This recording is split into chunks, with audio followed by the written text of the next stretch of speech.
सांसदहरूले नेपालको अद्यावधिक नक्सा जारी गरे पनि सरकारले वास्तविक सीमा समस्या समाधानका लागि गम्भीरता नदेखाएको आरोप लगाएका छन्। बुधबार प्रतिनिधि सभा अन्तर्गतको राज्य व्यवस्था तथा सुशासन समितिमा गरिएको छलफलमा सांसदहरूले त्यस्तो आरोप लगाएका हुन्।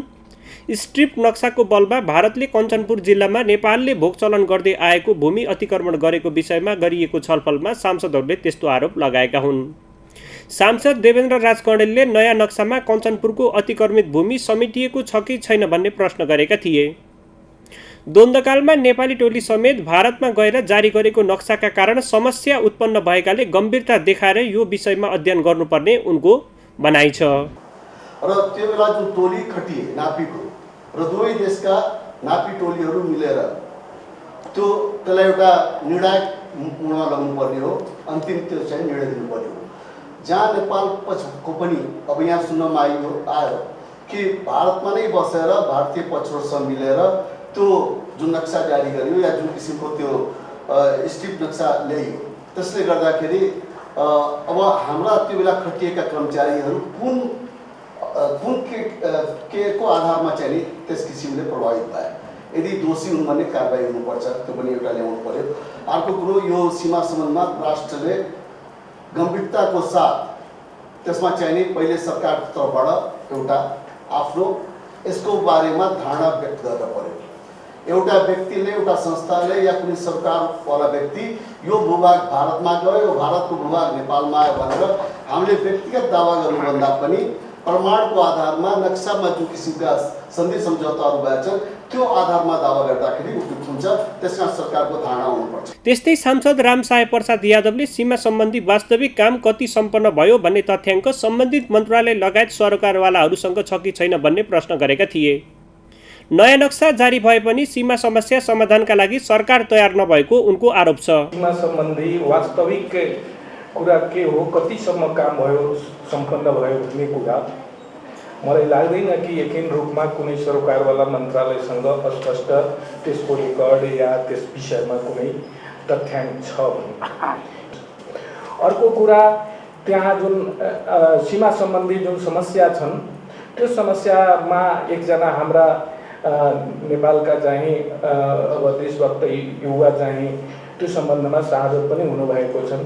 त्यसकारण यो विषय झन् चाहिँ संवेदनशील हो र राज्यको चाहिँ ध्यान तुरन्त जानुपर्छ। यो सम्बन्धमा चाहिँ सरकार मलाई लागेन कि गम्भीर छ। सांसद नरबहादुर धामीले सीमा रक्षाका क्रममा गोविन्द गौतमको हत्या भएको घटनाको अनुसन्धानमा सरकार चुकेको बताए।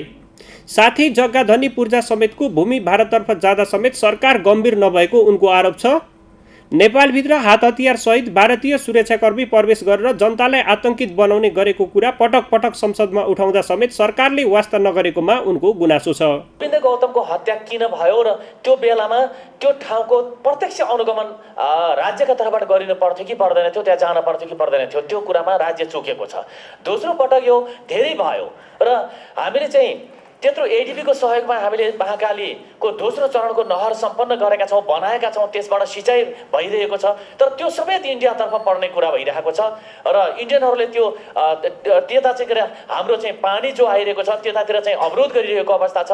बाटो जो चाहिँ के अरे यो चाहिँ के अरे हाम्रो चाहिँ के अरे यो हुलाकी मार्ग जो बनिरहेको छ त्यो पनि त त्यति बेला सर्वे गर्दाखेरि नेपालकै नक्साभित्र सर्वे गरिएको थियो होला। त्यो सर्वे गरेपछि त्यो निरन्तर चाहिँ कार्यान्वयनमा आइरहेको छ, बनाउँदै गरिरहेको अवस्थामा अहिले आएर त्यो बाटो अवरोध सिर्जना गर्ने, त्यो चाहिँ 10 गजा क्षेत्रभित्र पर्यो त्यो बाटो भनेर भन्ने, यो किसिमले चाहिँ के अरे नेपालीहरूलाई प्रताडना दिने, नेपाली सीमाभित्र हतियारसहित आएर चाहिँ के अरे नेपाल प्रवेश गरेर नेपालीहरूलाई आतंकित गराउने यो काम निरन्तर सिमानामा चलिरहेको छ भनेर हामीले पटक पटक संसदमा अनि यस्तै कार्यक्रममा हामीले चाहिँ सचेत गराएका छौँ, तर चाहिँ यसप्रति वास्ता गरिएको देखिएको छैन। त्यस्तै गरी सांसद रेखा शर्माले दीर्घकालीन रूपमा सीमा समस्या समाधान गर्नेतर्फ सरकार अग्रसर हुनुपर्नेमा जोड दिइन्। उनले द्वन्द्वकालीन समयमा सीमा निर्धारण टोलीमा को थिए भन्ने सत्य तथ्य पत्ता लगाएर उनीहरूलाई नै समितिमा बोलाउनु पर्ने माग समेत गरिन्। त्यो बेलामा पात्रका हिसाबले पनि को थिए नापी टोलीमा जानेहरू,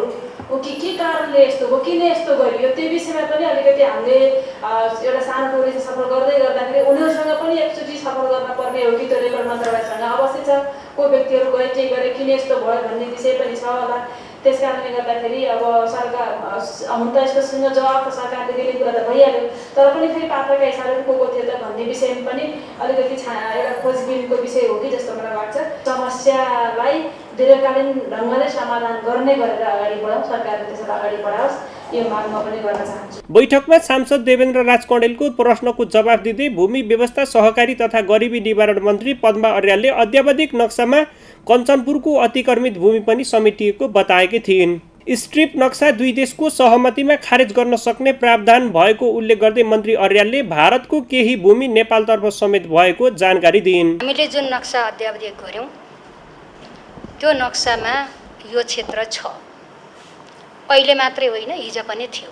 नेपालतर्फको जमिन उता गएको र उताबाट भोगचलन भएको कुरा त देखियो, उताको जमिन यता छ कि छैन भन्ने जिज्ञासा छ।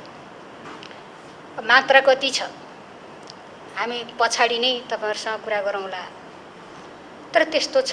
बैठकमा कोभिड-19 का सन्दर्भमा पनि छलफल गरिएको थियो। प्रतिपक्षी दलका सांसदहरूले कोरोना भाइरस रोकथामका लागि सरकारले काम गर्न नसकेको आरोप लगाएका थिए।